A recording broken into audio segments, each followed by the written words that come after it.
पिछले कुछ 10-11 महीने से मैं लगभग सेम ही साइकिल फॉलो कर रहा हूँ। सुबह उठ रहे हैं, खाना खा रहे हैं, काम कर रहे हैं और बस सो जा रहे हैं। जब लाइफ हो आउट ऑफ कंट्रोल, ऑटो को करके गोल, ऑटो को करके गोल, सीटे बजा के बोल।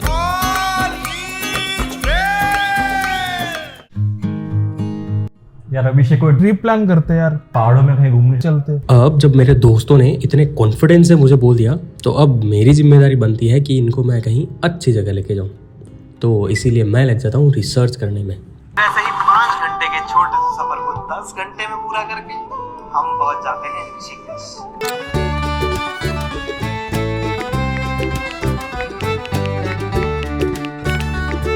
तो ट्रिप की प्लानिंग हो चुकी थी और पैकिंग चालू हो गई थी। 3-4 घंटे की मेहनत करके खाना बनाया।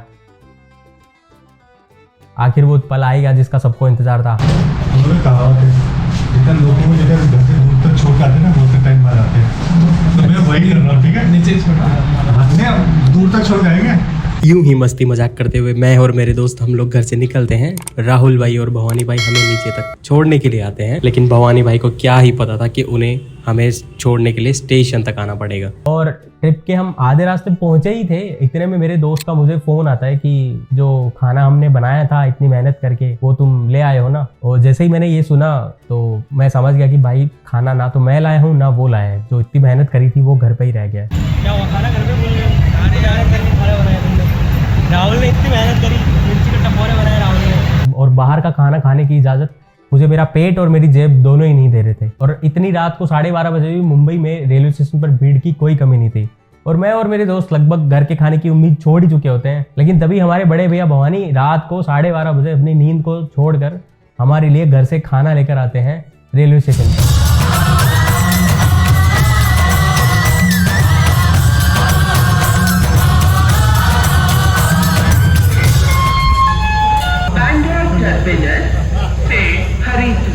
हरिद्वार एक्सप्रेस थोड़ी देर में प्लेटफॉर्म नंबर 6 पर आ रही है। बहुत सारा इंतजार करने के बाद आखिरकार हमारी ट्रेन आती है और हम ट्रेन में चढ़ते हैं। हमारी सबकी सीटें काफ़ी अलग अलग थी, सबको एक्सचेंज करवा के वेटिंग इसमें करवाया कोच में, और मुझे मिडल वाली सीट मिली है।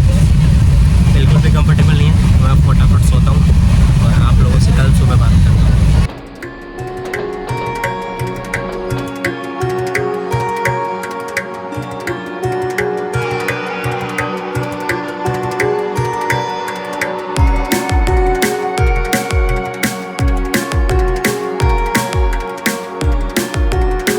कल रात से मैं और मेरे दोस्त जिस पल का इंतजार कर रहे थे वो पल अब आखिरकार आ चुका था। घर पर अपने हाथों से बनाई हुई आलू की सब्जी, पराठे और मिर्ची।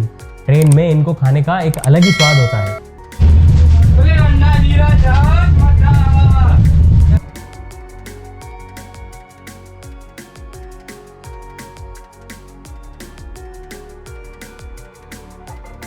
पिछले 15 महीने से मैं वर्क फ्रॉम होम कर रहा हूँ, यानी कि मैं ऑफिस ना के बराबर गया हूँ और नए लोगों से मिलना तो मेरा बंद सा हो गया है। और इसी वजह से अब नए लोगों से मिलने में मुझे एंजाइटी फील होने लगी है। नए लोगों से बात करने में मुझे डर सा लगने लगा था। तो इस ट्रिप पर जाने से पहले मैंने अपने मन में ही ये सोच लिया था कि इस ट्रिप पर मैं ज्यादा से ज्यादा नए लोगों से बात करने की कोशिश करूंगा। मैं ट्रेन में निकल जाता हूँ नए लोगों से मिलने, और तभी कोने में मुझे एक बाबा जी बैठे हुए मिलते हैं, जिनके पास मैं बस चुपचाप जाके बैठ जाता हूँ। कुछ देर उनके पास बैठा रहता हूँ। मेरे हाथ में उन्हें मेरा गोप्रो दिखता है तो वो मुझे पूछ लेते हैं कि ये क्या है। तो इन बाबा जी से मैं काफी देर बात करता हूँ और अपनी सीट पर आके बैठ जाता हूँ। मन में विचार आता है कि एक तरफ मैं हूँ जहाँ इस जिंदगी के मोह माया में फंसा हुआ हूँ, जिन्हें अपनी जिंदगी में किसी भी चीज का मोह नहीं है। तो मुझसे रहा नहीं जाता और मैं सोचता हूँ कि क्यों ना ये सवाल मैं उनसे ही जाकर पूछता हूँ। यही सवाल लेके जब मैं वापस वहां जाता हूँ तो वो मुझे वहां पर नहीं दिखाई देते हैं। तो ऐसे ही जब मैं ट्रेन में घूम रहा था तब मुझे ये भाई साहब दिखते हैं, जिनका नाम है मारूफ भाई। खुला छोड़ के देखा है मैंने इन परिंदों को, खुला छोड़ के देखा है मैंने इन परिंदों को, जब पर निकल आते हैं तो अपनी। क्या बात है। थोड़ी ही देर में मारूफ भाई और आसपास बैठे लोगों से मेरी काफी बढ़िया दोस्ती हो जाती है और मारूफ भाई अपने शायराना अंदाज से काफी बढ़िया टाइम पास करवाते हैं। और ऐसे ही ट्रेन में नए नए लोगों से मिलते हुए और मस्ती करते हुए कब शाम हो जाती मुझे पता भी नहीं चलता है।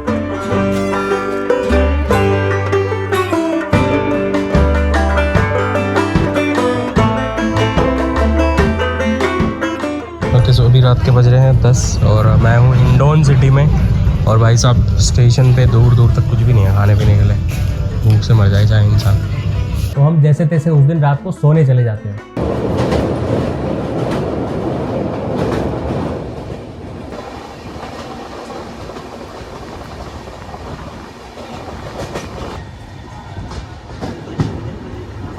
गुड मॉर्निंग दोस्तों, आज एक नया दिन और एक नई शुरुआत। और अभी हम हैं ज्वालापुर, जो कि हरिद्वार से एक पहला ही स्टेशन है। ऑलमोस्ट पहुंच चुके हैं, बस 5-10 मिनट में पहुंच जाएंगे। ट्रेन रुकी है यहाँ पे।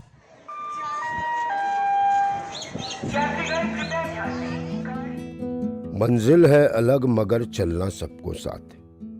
हर ट्रेन में कुछ तो घर वाली बात है। सरक सरक कर लोगों ने एक्स्ट्रा जगह बनाई, वेटिंग लिस्ट वालों को भी कंफर्म सीट दिलवाई। एडवाइस देने को हर कोई तैनात है। हर ट्रेन में कुछ तो घर वाली बात है। एक ही ब्रीफकेस के ऊपर सब खेलते हैं ताश। हर किसी के दिल में यार मैं जीत जाऊं काश। बैग से डब्बा निकलते ही पराठों की खुशबू जो आती है, आगे पीछे जितने बैठे सबको खींच लाती है। ठंडे हो या गरम, सबका वही स्वाद। हर ट्रेन में कुछ तो घर वाली बात। ऐसे ही एक घर की तरह सारा देश जुड़ जाता है। हंसते खेलते हर कोई अपनी राह मुड़ जाता है। हाँ, मंजिल तो है अलग मगर चलना सबको साथ है। हर ट्रेन में कुछ तो घर वाली बात है।